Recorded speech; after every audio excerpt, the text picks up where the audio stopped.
ازيكم يا شباب عاملين ايه؟ يا رب تكونوا بخير. في فيديو النهارده باذن الله هنتعلم ازاي نعمل صوره مصغره بالشكل دوت. تعالى نتكلم على فكره الصوره المصغره. طبعا هي كبسوله شهر اكتوبر.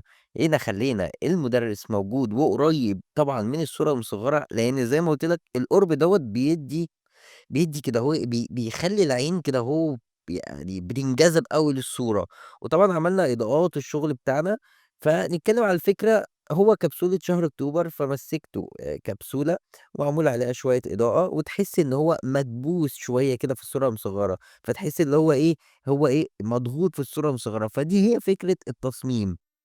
وزي ما باقول لك روح على معظم الصور المصغّرة اللي فيها الشخص بيبقى باين بالشكل دوّة أو قريب من الصورة بالشكل ده، هتلاقيها جايبة فيوهات عالية جدًا. فطبعًا إحنا زي ما متعودين في فيديوهاتنا، إحنا بنميل للحاجة اللي بت ب ب بتجيب نتيجة، مش اللي إحنا بنعملها كده وخلاص. طبعًا الحاجة اللي شكلها حلو طبعًا ده مليون في المِيّة عايزين نطلّع حاجة شكلها حلو، ولكن النتايج. روح على مستر بيست، كل الصور قريب جدًا من ال الصورة، يعني قريب جدًا منها مش بعيد، مش حجمه صغير جدًا. روح على الدحيح، معظم الصور عبارة عن اللي هو قريب من الصورة جدًا، ولكن ضايف إفكتات اللي هو مثلًا إيه، راجل عجوز، راجل كبير، مقلد مثلًا ميسي، مقلد يورجن كلوب. فخلّينا نميل للطريقة ديّة، لإن دي اللي بتجيب مشاهدات. فبس الصورة المصغّرة عبارة عن إن الشخص أهو كبير جدًا فيها وماسك كبسولة وكتبنا بالطريقة ديّة. تعالَ نعرف بقى الmaterial بتاعتنا جبناها إزاي، وإزاي التصميم هنمشي فيه. طبعًا أنا عايز أجرّب معاكم إن الفيديو يبقى أسرع شوية، لإن في ناس كتيرة بتقول لي إن الفيديو مثلًا بيبقى طويل، فهنجرّب طريقة السرعة في التصميم دوّة. أول حاجة أهي المساحة بتاعتنا، بعد كده عملنا الصورة ديّة. طب الناس هتقول لي طب عملتها إزاي؟ طبعًا رُحنا على موقع جينيس بارك، شرحناه في الفيديوهات اللي فاتت. أهو الموقع بتاعنا أهو، تمام، أهو ده الموقع.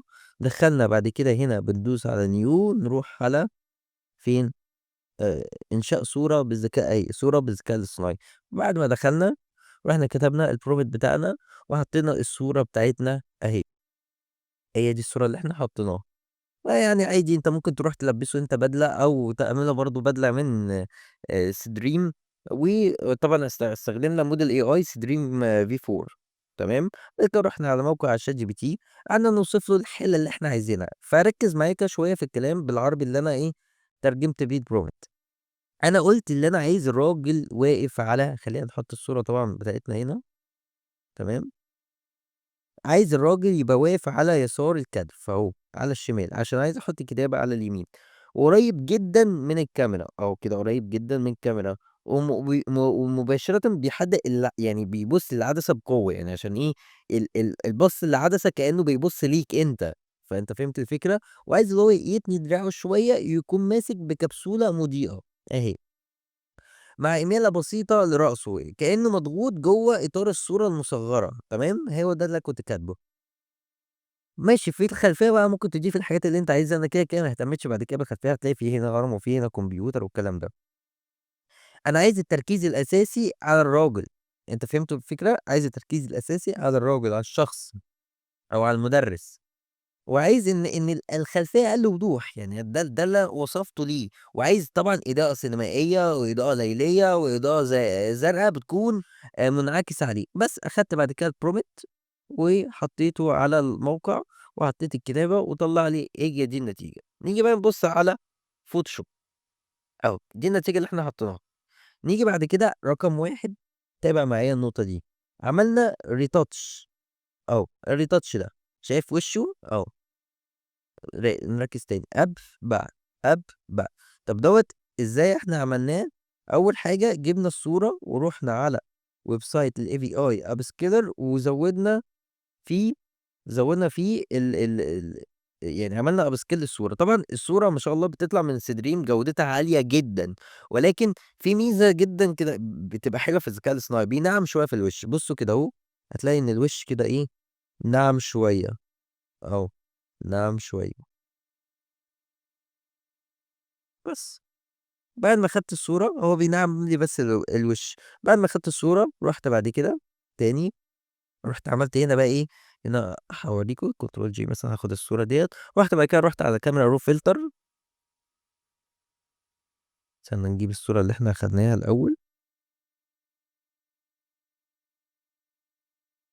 اهيت الداونلودز. اهيت هي دي بعد ما حسنا الجودة بتاعتها اهو. بصوا كده قبل كده بعد، تحس اللي هو ايه بيشيل لك شويه في التجاعيد، لان المدرسين ما بيحبوش التجاعيد على وشهم شويه. فبس اخدت بعد كده دي الصوره، ورحت على كاميرا رو فلتر.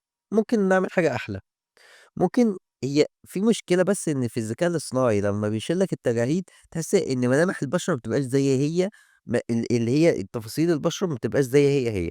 فممكن نروح نعمل بس الاول ماسك، ونجيب البراش تول بتاعتنا، ونقلل مثلا في الفلو مثلا على 22، يعني إيه، توضح العين. وهنا برضو العين نوضح، ممكن الأجزاء دي وجنب المناخير، ممكن عند السنان برضو كده اهو. يبقى كده قبل بعد. بس فوضحنا الجزء ده، هناخد شيفت ونضغط على اللاير اللي هي التانية الأساسية، وندوس كنترول ألت إي. تمام أهي الصورة. هناخد دي بعد كده نروح على كاميرا رو فلتر، نروح ممكن نزود شوية في التكتشر، كلاريتي كده سنة. تمام. أو ممكن تقلل شوية في التكتشر، يعني خلينا كده اهو بالظبط. تمام. ممكن نزود شويه في الشاربن والنايس. بص بقى النايس ريدكشن دي تعمل ايه، بتنعم برضو في البشر اهي. تمام جميل. يبقى كده قبل كده بعد، بننعم شويه في البشر. هندوس بعد كده اوكي، وتروح تعمل برضو ماسك. احنا مش عايزين التنعيم يبقى اما اوفر اول مننا، فهندوس كنترول اي. هنبتدي اللي احنا ايه، واحنا عاملين دي على اللون الابيض بدوس اكس عشان اغير ما بين اللونين. عملتها على اللون الابيض، ابتدي اللي انا ايه، انعم في الاجزاء اللي هي ايه، فيها مثلا ايه تجاعيد، او فيها يعني جزء من البشرة مش احسن حاجة. طبعا شايفين الريتاتش اسهل ما يمكن في الجزء اللي احنا نعمله، يعني ده الشغل ده ما ياخدش مننا ربع ساعة، يعني ربع ساعة حرام كتير برضو اهو. ممكن هنا نوضح بس ايه الحواجب دي كده شوية عشان نوضح تفاصيلها. بصوا كده قبل بعد كده انا هعمل شوية في البشرة. هتدوس بقى شيفت كنترول، شيفت على دول يعني من اول هنا هنا وتدوس كنترول الت اي. عايزين نروح مثلا على داتا دي سبوت هيلينج، ونبتدي ان احنا نشيل بقى ايه الاجزاء اللي هي ايه غامقه في البشره دي. يعني مثلا دي هنا، مثلا دي.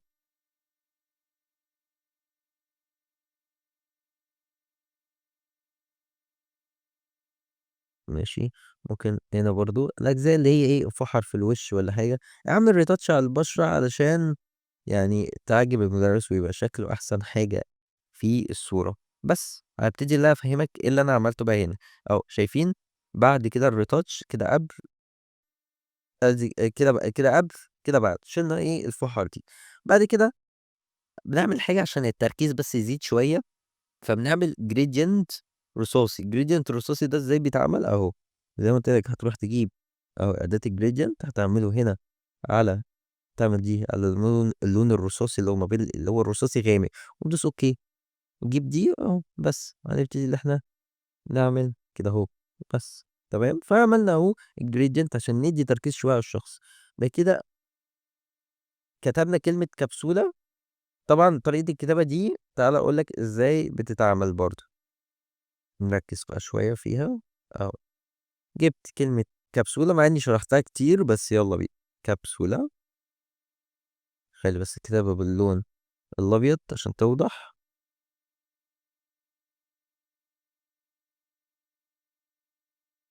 كبسولة. وجبنا هنا على الكبسولة دي خليناها بالفونت ده اهو. هنكبرها بعد كده شوية. جبنا بعد كده هناخد مثلا نسخة نكتب هنا الشهر، ودي هنروح نعملها بالفونت اللي هو ده. ممكن ناخد الفونت ده اوكي، ونكتب هنا ناخد نسخة، بدوس على الت وباخد نسخة تانية هكتبها هنا اكتوبر. تمام. بعد ما اخد بس كده تمام. هناخد دي كده مثلا نقربها كده شوية. تمام، وناخد الاتنين مع بعض، ممكن نعدلهم كده شويتين. طبعا انا كنت عاملها هنا الكتابة باللون ايه الاحمر، فهنخلي الكتابة بالدي باللون الاحمر عشان تدي مع الجرافطة. يعني مش احمر قوي، مثلا اللون اللي هو ايه unsaturated red دي اللي هو هنا يعني اصلا. اوكي. اوكي. ناخد بعد كده الكتابة اللي هي شهر اكتوبر دي، ونكبرها كده سن، ونرفعها كده فوق. تمام. تمام. ممكن ننزلها كده سنة. اوكي. ممكن نعمل الاتنين دول بقى convert smart object. هندوس على كنترول ونضغط على اللي هو السمارت دوت. بعد كده نروح على select modify expand، ونعملها دي مثلا على 6، خليها 5. دوس اوكي. بس عمل لك expand، هتروح بقى على كلمة كبسولة دي وتدوس كنترول. آه هتدوس هنا هتدوس هنا ماسك. بعد كده تدوس كنترول اي. تمام. بس كده اهو. ممكن لو انت حسيت ان عايز تبين الحرف ده، ممكن تاخد نسخة من كلمة كبسولة اللي هو قصدي النقطة بتاعت البي عشان تبين شوية، وتمسح من عليها الماسك. وكده ديليت، ظهرت لنا النقطة. ممكن تروح تعمل بعد كده، نعمل مثلا سيلكت على النقطة اللي هي بتاعت الحرف ونعمل ماسك. بس اخدت النقطة. اه يا عم، هنعمل بقى convert smart object. تمام. ناخد النقطة نحطها بقى ايه فوق كلمة كده، اللي بس هنا اهي. يعني نحط النقطة كده مكانها. تمام. ممكن نروح نعمل كنترول ونعلم على السمارت، ونروح على select modify expand، ونخليه مثلا على 1، خليه على 2. دوس اوكي. تمام. ونيجي عند كلمة كبسولة. نيجي عند قصدي كلمة على شهر اكتوبر. فين شهر اكتوبر اي؟ ونعمل ماسك كنترول اي. بس عملت فرغت الدنيا وظبطت الدنيا، يبقى الكلام كده داخل في بعض. ماشي، هناخد بقى التلاتة بقى دول يا معلم اهو، ونعمل مثلا convert smart object بقى. اوكي. هاتوا بقى هنا، ندوس نضغط ضغطتين ونعمل بقى stroke. مش ستروك كده، خلينا في الستروك ده، ستروك باللون ده اللون الرصاصي الغامق. مثلا نعمله السايز على 18 وندوس اوكي. نيجي بقى تحت اللاير، نعمل نيو لاير ونعمل brush tool. ندوس بقى هنا كنترول وناخد نفس الدرجة. نبتدي اللي احنا نخلي الفرج على الاخر طبعا، نملى الفراغات اللي هي موجودة هنا اهو. تمام. اتأكد ان انت مليت كل الفراغات. تمام. هناخد بعد كده الاتنين دول نعمل convert smart object. تمام. ونضغط ضغطتين ونعمل تاني stroke، المرة دي stroke باللون الأبيض وندوس اوكي. جميل قوي جميل. هنكبرها مثلا كده شوية. ممكن ناخد واحدة تانية تحت منها، بدوس على الت وانزل تحت منها، وانزلها كده بزراير الكيبورد اللي هو السهم اللي تحت، انزلها كده تحت. تمام. واضغط هنا. خلينا مثلا نعمل دي convert smart object الأول. هندوس هنا color overlay وخليناها باللون الرصاصي برضه، تحس ان هي ايه مديها ايه سمك شوية. بس فبعد كده نخفي بقى دول. جبنا اهو الكتابة، وخلينا نتكلم كبسولة شهر اكتوبر. بعد كده جبنا إضاءة. الإضاءة ديت هي لايت. ازاي دي بتجيبها؟ بتروح على موقع فري بيك، كتبت مثلا هنا لايت. بعد ما كتبت لايت لقيت دي، رحت اخدتها اهيت. اخدتها وحطيتها. ازاي بحطها؟ بدوس هنا على دي، خليها طبعا سكرين، البلند بتاعها سكرين. وطبعا الليفلز، افهمك حته الليفلز دي لو هي هتبقى معموله كده بعد ما تعملها سكرين، هتيجي تقلل دي كده شويه، هتديك اللي هو ايه اللايت بتاع الجزء ده بس. تمام. بس بعد كده حطيت لايتس على نفس برضو جبتها من فريبيك، حطيت لايت على الكبسولة كده اهو هسلاب الجسام. ممكن بس في غلطة هنا صغيرة مش بتلاحظها، ان في حواف هنا اهو حواف هنا اهو مطرح الإضاءة، فانا مسحتها وعملت لايت تاني. فين؟ ايوه اهي. عملت نفس اللايت دي بس من الناحية التانية، يعني انا بالكيرف دي خدتها برضو من فريبيك، هسيبها لكم برضو تحت. يعني ده كبرتها وعملتها كده اهو، حطيتها كده اهو. وطبعا عملتها على سكرين وغيرت لونها، يعني انا يعني مغير لونها بس كده شويه. وطبعا عاملها على سكرين، وحطيت برضه لايت يعني تحس ان هي جايه كده اهو، واحده من الناحيه التانيه. وكتبت هنا كلمة مصطفى عرفة أستاذ التاريخ، جبت الخط ده إزاي بيتعمل، عشان في حد لو أنت حد عايز يعرف إزاي الخط ده بيتعمل. بُص، هتروح تعمل هنا new layer، تروح على الpen tool وهتعمل كده أهو، ترسم أهو curve كده أهو، تمام. بعد ما ترسم curve كده أهو، تروح على الbrush tool تصغّرها، تتأكد الفلوس 100%، ممكن نصغّرها كده كمان، ماشي. الhardness خلّيها مثلًا على ماشي 89 أوكي، ودي تخلّيها مثلًا باللون الأحمر، تبقى اللي هو نفس اللون unsaturated red ده، أوكي. بس هتروح بعد كده تروح على الpen tool وتضغط هنا على أي نقطة، كليك يمين تدوس هنا stroke path وهتعمل دي على brush وندوس أوكي، هتلاقي اتعمل لك الخط ده، تمام، تمام. تروح بعد كده على الpen tool زي ما أنت وتخلّي دي selection، دوس أوكي، بعد كده تدوس control دي عشان تشيل الselection. هنا خلّي بقى دي convert to smart object، في كذا طريقة للحوار ده، بس أنا إيه شغال بالطريقة دي. ممكن عشان نخلّي الحتّة دي رفيّعة بس شوية، فتعملها كده أهو، يعني أنا دايس على control وشدّيتها كده أهو، وبعد كده جبتها كده أهو، بس. فهمتوا الفكرة؟ بس. وعملنا أهو دي كده أهو. بعد كده عملنا زي خلّينا الصورة بقى سيان، اللون السيان دوّة يا جماعة حرفيًا مع اللون الأحمر بيدّي شغل وجذبة عين رهيبة، فخلّينا اللون سيان. طب إزاي اللون السيان ده بيتعمل؟ تعالَ أقول لك، هندوس هنا shift control alt E ونروح على camera raw filter، مثلًا نزوّد شوية في الtexture، عايز تزوّد في الclarity كده شوية، يعني ممكن نزوّد فيه نعمل fade أسود على حواف التصميم بيدّي عمق برضه للتصميم أكتر. هنا بقى جينا على calibration وهنا زوّدنا مثلًا شوية زي يعني ضبّطنا هنا شوية ال الred، يعني زوّدنا هنا برضه الsaturation بتاع الred. بُص هنا لعبنا برضه في الدرجة بتاعة الأخضر شوية، تمام. هنا عند بقى الblue، بُص بقى الblue شايف جبناها كده أهو. وزوّدنا شوية في الsaturation. هتقول لي مثلًا وشّي أحمر شوية، أقول لك ما فيش مشكلة، هتدوس هنا أوكي، هتروح تعمل بقى mask، نجيب أداة الbrush tool وخلّي الflow يعني قليل، وخلّي دي الhardness على 0، وتبتدي اللي أنت إيه، تمسح شوية من على الوش، بس. هتلاقي بس كده أهو دي النتيجة، اللون اللي هو إيه، السَياد، بس كده أهو.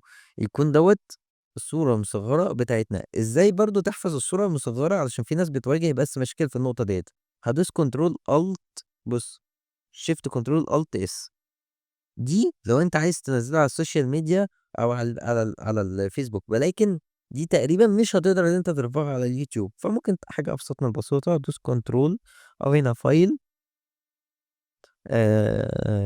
بسم الله الرحمن الرحيم، save as a save a copy، تمام.